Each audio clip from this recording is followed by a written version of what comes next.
Ronda Veritas Report. Meralco nagpaalala kaugnay sa ipapataw na dagdag singil sa kinukonsumong kuryente ng mamamayan. Pag-uulat mula kay Nolan Ariola. Maraming salamat mga kapanalig. Magpapatupad ng dagdag singil sa kuryente ang Manila Electric Company o Meralco ngayong February 2026.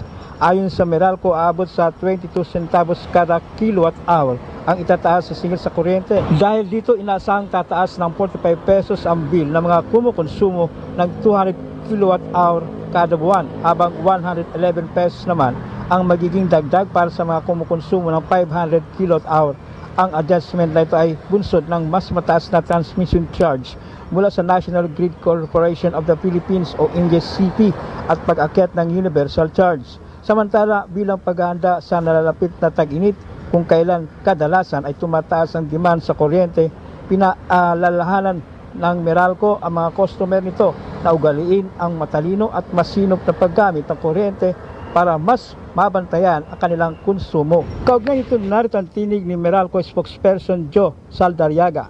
In preparation for the coming summer months, as we know, yung demand for electricity usually spikes upward. Given na yan, yung tawag namin yan, seasonality of consumption. So gusto lang namin i-remind lahat ng customers namin to make energy efficiency a way of life. Let's continue to practice it to better manage our consumption. We reiterate our call for all our customers to continue practicing energy efficiency. Gawin lang natin yung masinop at matalinong paggamit ng kuryente.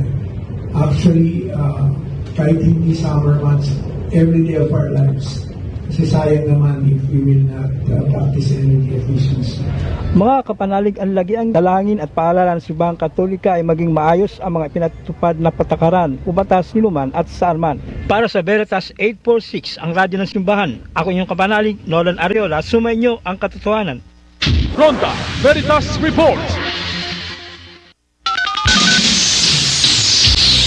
Veritas Patrol.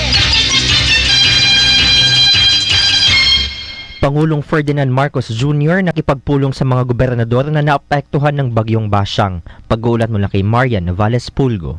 Nakipagpulong si Pangulong Ferdinand Marcos Jr. sa mga gobernador mula sa mga lalawigan na lubhang naapektuhan ng Tropical Storm Basyang.